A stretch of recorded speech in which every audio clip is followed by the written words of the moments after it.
Le SSM, c'est une équipe de 80 femmes et hommes engagés au service des marins et des armateurs, du premier jour de formation jusqu'à la retraite et même après. Les travailleurs et travailleuses sociales du SSM accompagnent chaque étape de votre vie. Démarches administratives, difficultés financières, questions de santé ou situations familiales.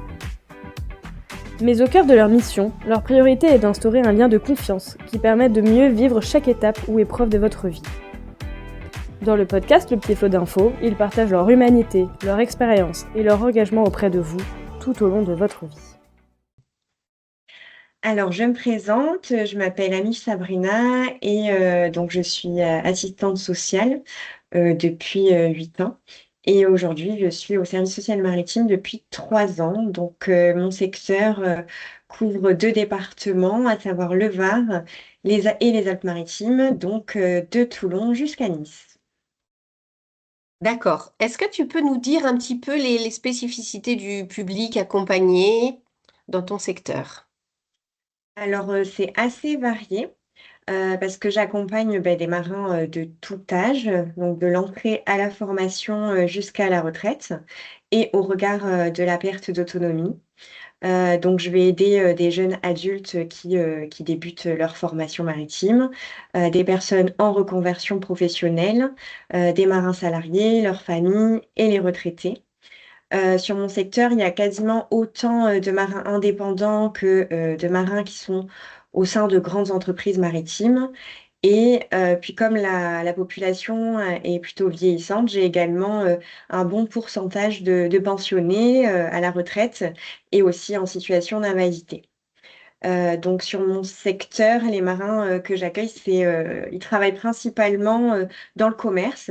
Donc c'est plutôt du transport en lien avec le tourisme, les excursions, les promenades en mer, les navettes, mais il y a aussi les bateaux-bus. J'ai aussi des marins de la pêche, donc c'est une pêche qui est majoritairement, artisanale. Il y a aussi de plus en plus de marins qui sont, issus, de la plaisance professionnelle, qui évolue beaucoup depuis, ces derniers temps. Au niveau des Alpes-Maritimes, il y a une transformation, hein, du littoral ces dernières années. Donc, les bateaux de plaisance remplacent petit à petit, les bateaux de pêche. Donc dans la plaisance, ce sont des salariés qui ont pas forcément de stabilité professionnelle, et financière parce qu'en raison de la saisonnalité, de ces emplois, ils sont concentrés, sur une période estivale. Donc, les marins saisonniers ont des ruptures de droits parfois, lorsqu'ils n'ont pas assez cotisé pour un même régime sécurité sociale. Ils jonglent avec une autre activité d'un autre secteur, donc ça va venir un petit peu complexifier, l'accès aux droits santé et au chômage et il y a aussi, pas mal de pression dans ce secteur, avec des épuisements professionnels, en raison de l'exigence quoi demandée dans ce domaine. Voilà, au niveau de la spécificité de mon public. D'accord. Et donc, tu m'avais parlé aussi de pas mal de femmes qui ont des projets d'installation, d'entrepreneuriat aussi. C'est assez particulier, on n'a pas dans toutes les Oui. régions. Oui, alors, en effet, j'ai, pas mal de femmes, sur mon secteur, beaucoup de femmes, dans le commerce, à la pêche aussi et beaucoup dans la plaisance, hein. Il y a vraiment tout métier. Donc, il y a des, jeunes femmes, que j'ai pu rencontrer lors, d'un carrefour, des métiers à Cannes qui se lancent, à leur compte, parfois même en tant que capitaine. Là, j'ai récemment eu, des femmes, qui se lançaient dans le domaine aussi, scientifique, donc dans la flotte océanographique. Donc voilà, c'est vrai que j'ai, sur mon secteur, beaucoup de femmes, oui. D'accord. Comment tu réponds du coup à leurs besoins et leurs attentes, à tous ces publics à une demande assez différentes les uns les autres, du coup? Oui, alors, pour moi, c'est vraiment offrir un espace de parole, d'échange et d'écoute. Pour moi, c'est assez important. Ça, c'est reconnaître, la place du marin, dans une société qui évolue, continuellement, en fait et informer, sur ce que la loi va mettre en place en termes de dispositifs, pour répondre à leurs problématiques. Donc ça va passer par, un soutien social à court et moyen terme, un accompagnement sur du plus long terme et à transmettre aussi parfois un savoir sur la technicité des dispositifs. D'ailleurs, il y en a beaucoup qui sont demandeurs à ce sujet, donc, et des démarches qui sont à mobiliser grâce à la veille sociale voilà, qu'on met en place. Ça va être aussi les aider à comprendre leurs droits, retraite, sécurité sociale, les droits qu'ils peuvent mobiliser pour se reconvertir à la suite d'une inaptitude, savoir ce qu'ils peuvent aussi mobiliser dans le droit commun pour concilier leur vie privée et professionnelle, comme l'accès au logement, les aides pour les enfants, etc. Et je reste à disposition, et je leur explique que je suis là en cas de besoin. Donc, le marin, il peut se saisir, à tout moment de l'accompagnement et surtout quand il ou elle le décide. Pour moi, c'est assez important ce point-là. Donc je n'impose pas mes solutions, mais je vais aider le marin à trouver les siennes et permettre qu'il retrouve, le lien avec les institutions, les autres, salariés, qu'il retrouve sa place au sein de son système quoi, familial, professionnel et plus généralement, au niveau, de la société quoi. Pour Voilà. assurer un lien, en effet, entre la mer, qui est un espace un peu, paradoxalement, confiné sur les bateaux, et la terre, où en effet, il y a toutes ces règles et cette socialisation à assurer.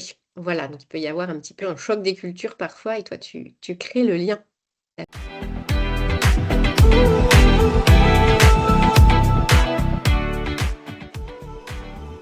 Voilà, c'est ça. Est-ce que tu peux nous parler des satisfactions que tu as dans ton activité, des succès? Alors, au service social maritime, comparativement à mes expériences passées, je trouve une vraie liberté dans mon intervention pour accompagner et soutenir les marins. Parce que j'ai la latitude de leur temporalité lors des entretiens, des visites à domicile.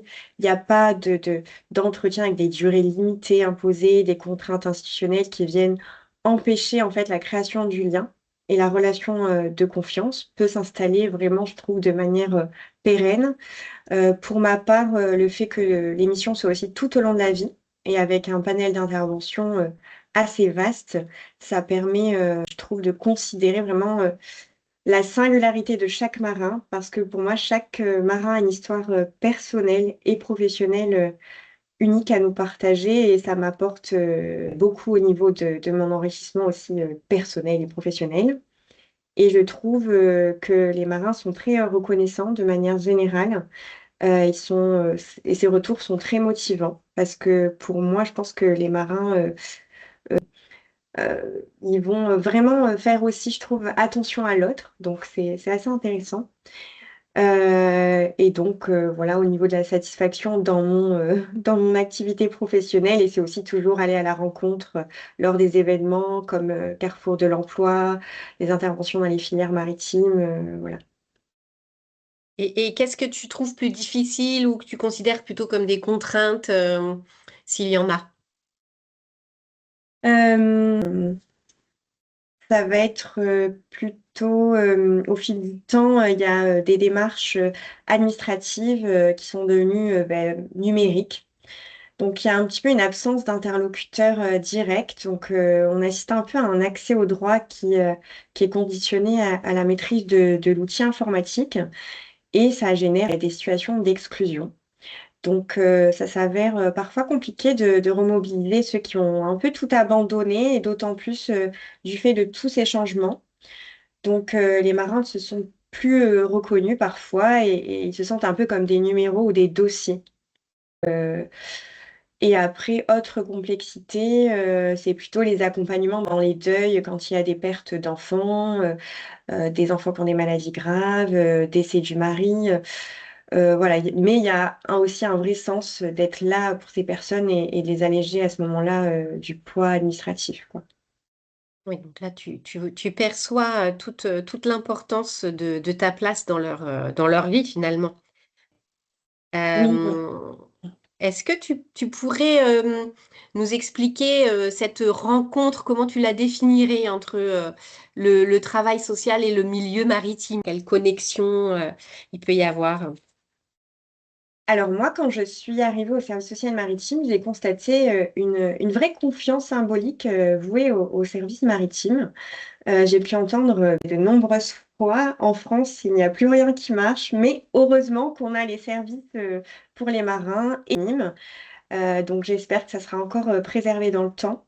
Et pour les marins, les institutions maritimes Nîmes sont symboliquement vraiment des figures d'attache, hein, et les agents les incarnent.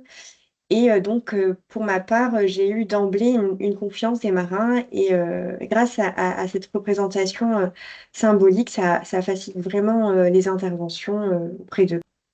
Ouais, c'est vraiment un accompagnement tout au long de la vie qui est reconnu et qui est ancré dans leur expérience. Oui. Euh, un souvenir marquant à partager, une situation qui t'a particulièrement marqué, toi, dans ton parcours d'accompagnatrice? Oui. Alors, j'en ai plusieurs. J'ai eu une femme mécanicienne qui était en arrêt maladie depuis plus d'un an et elle avait perdu confiance en elle.